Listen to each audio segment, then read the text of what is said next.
Here's what you've been missing over at patreon.com/Addressing Gettysburg. You're listening to Addressing Gettysburg. Hello, ladies and gentlemen. Welcome to Addressing Gettysburg. And today we have one of our favorite guests on again to talk about yet another book that he has written. The book is called Confederate Monuments at Gettysburg, the Gettysburg Battle Monuments, Volume 1. And the author is our buddy David Martin. Hello, David. Good afternoon to you. Good afternoon. Good afternoon. How are you doing? Delighted to be here. It's glad to see COVID lifting up, and oh yes, look forward to getting back to the battlefield in full steam with everything open. I was kind of reluctant to go in over the past year with museums only open on Saturdays and Sundays or whatever they were open, if they were open. If they were open at all. I got to tell you, the last week I noticed, I thought it was a Saturday, and I realized it was Wednesday, but it looked like a Saturday with all the people that were here in town. And for it to be like that on a Wednesday, that's like better than pre-COVID days. So, and then the weekend, Sunday night, I was going to look for dinner, someplace to have dinner, and I couldn't get anywhere without a 45-minute wait. And so that was Sunday night. That's very rare. It's like high summer. Yep. Yeah, it's better than high summer. Well, as long as the ice cream stands are open, that's what. Yes, they're always open. Yes. Anyway, it's great. It's great to be back with you again. Yes, good to have you. And okay, so we're talking about the Confederate monuments at Gettysburg, which I think is a pretty good subject to talk about, given everything that's been going on in the last few years regarding it them. Is. Yeah, and it totally is very relevant now. And I was sore concerned because I'm in New Jersey. Hearing that there was actually a demonstration to take down Confederate monuments, or at least the statues. Yeah. And as a historian, I just cringe and the hair on the back of my neck goes up. And I try to keep abreast, at least through Civil War News and what guide friends I have on the progress of that. So yes, it is very relevant. We'll get to this anyway, but I wrote this book in 1986, and we'll get back in the background of it. It came out as a paperback in 1995, and I did approach at least Ted Savas about reissuing it now because there's been a few, not a lot, Confederate monuments come up in the past 20 years. Yep. But also it's very relevant given the current social political situation. Sure. Maybe I need to talk to Dean Thomas maybe. So it might be time for a third edition of it. Yeah, I was thinking as I'm reading the intro of it that the historical context of how they came up. I mean, it's different than a monument in a town square. It's a totally different situation. It's the federal government basically that was behind putting them up, according to the book. There's several different tiers of the monuments, actually, why don't you we'll come back to that, tell the background of how it generated it. Sure. And then we'll get into those tiers of monuments that you are bringing up. Okay. It actually got started with the Union monuments as I was researching the battle, being a Gettysburg nut since I was a teenager, and doing the research for the book that became Regimental Strengths and Losses at Gettysburg that we talked about before, which, by the way, is still in print. Right. That there was a lot of information on the monuments that wasn't preserved anywhere else. And that's the initial scope I had on it. Given with the Confederate ones and even the Union ones now, it also shows the troop positions as you're walking or traveling the battlefield. Yes. But there was monument information on the monuments you couldn't readily find. Now, since then, there's been 2 or 3 books published that do have the texts of them, though not mass-produced. And I wouldn't even say mine was mass-produced. But I started copying the markers down, especially the bronze brigade and battery tablets. And I was also interested in the strength figures for the Strengths at Gettysburg book I was doing, and I ended up really taking pictures of them and then typing them up. So I had a complete set of the texts, which wasn't readily available at that time. So I said, hey, why don't I just write them all down? And I had in my mind to do all the monuments. And I will up front say, never label a book volume 1 of a series that you don't complete, because I have had people ever since then saying, when are the rest of the volumes coming out? Right. I did do all the research, and I was much indebted to Kathy George Harrison, who was the historian at the time, who let me literally camp out in her office and read through all the park files, the GBMA files, the Gettysburg Battlefield Memorial Association, who ran the park before it became War Department, before it became a national park, and just read through all their files and information. And I had that all ready, and I did research all what I call the Union Little States, and including New Jersey, where I live. And interestingly, sidebar with the New Jersey ones, I gave a talk on New Jersey at Gettysburg. I always based it on the text of the monument histories that I never published, and then I lost them. So when I was working president of the New Jersey Civil War Heritage Association for the 150th anniversary 10 years ago, I said, dang it, I'm going to redo it. So I rewrote the whole book, and we published it, and it was named Best New Jersey Reference Book of the Year. And it's a really neat book, and I wish all the other states had them, which is, a picture of the monument, the text of the monument, an explanation of what's going on.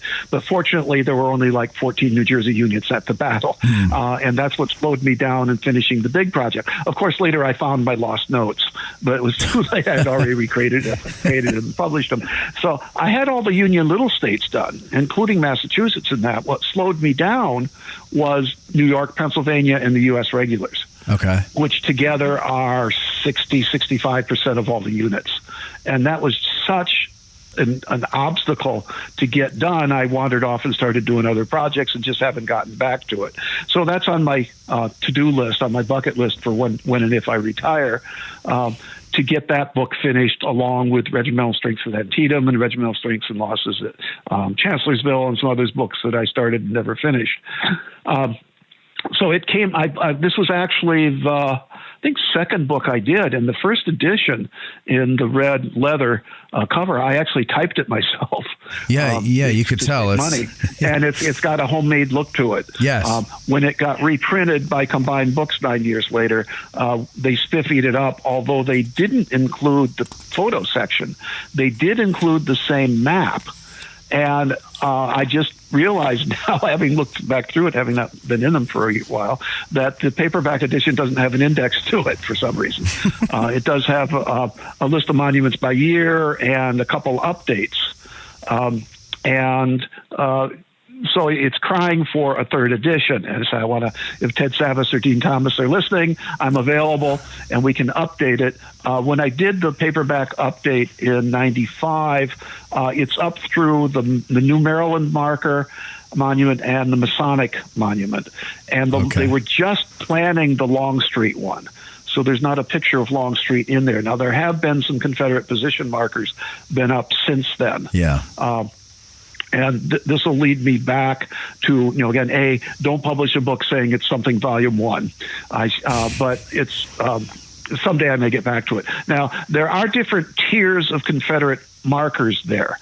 Some are there's a handful of maybe, 6 or 7 actual stone regiment markers.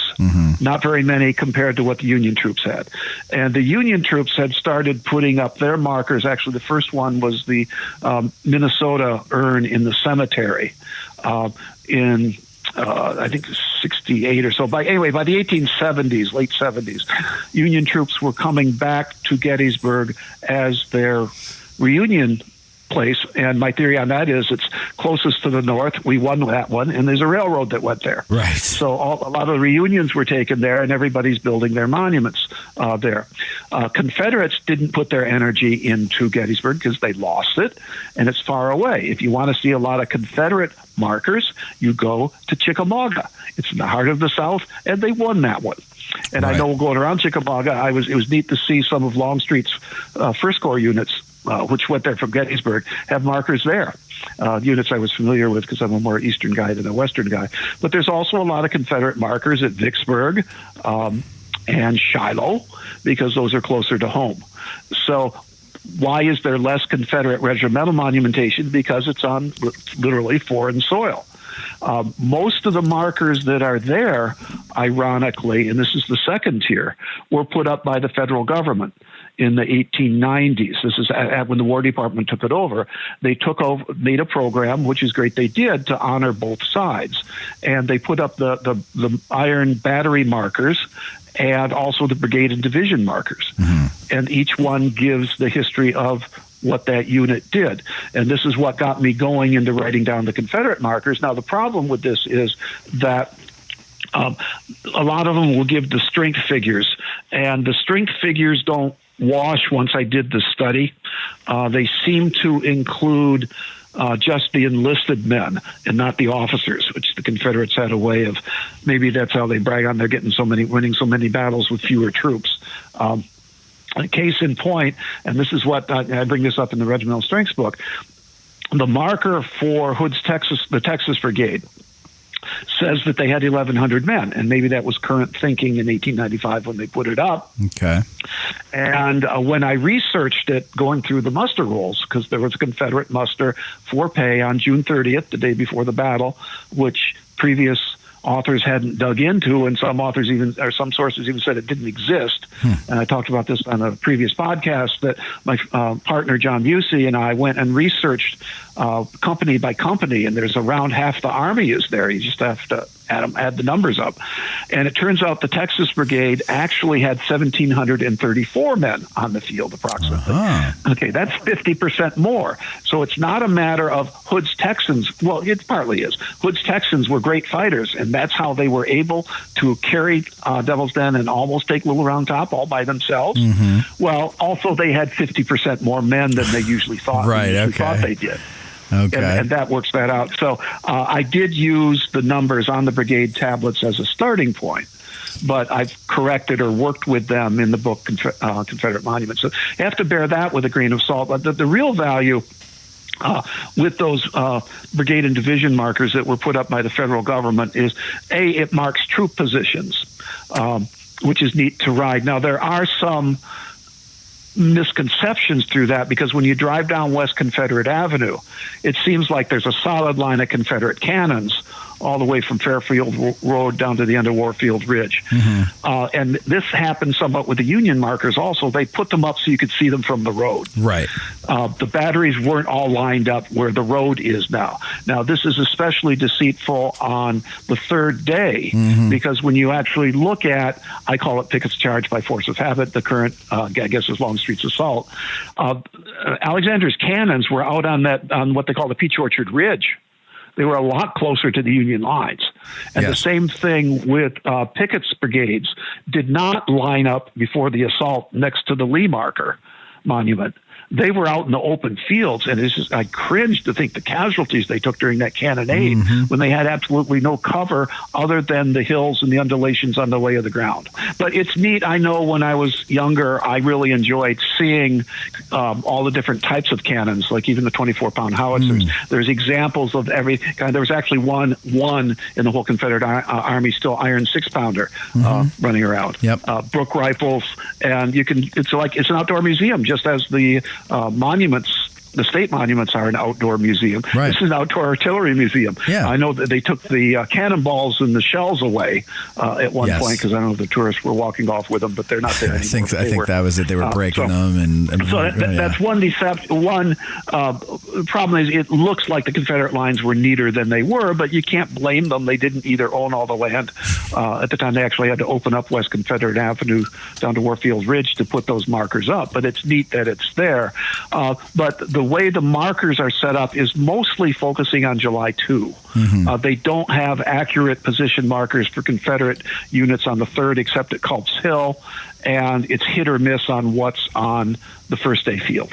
So actually within the book, other than listing the around 200 or so Confederate monuments that are there, I was trying to look to see how high my numbers actually go up to. Did you mean Benner's Hill when you said Culp's Hill? No, Culp's Hill, that's where the artillery is. Catch the rest of this episode and support the show over at patreon.com/addressinggettysburg.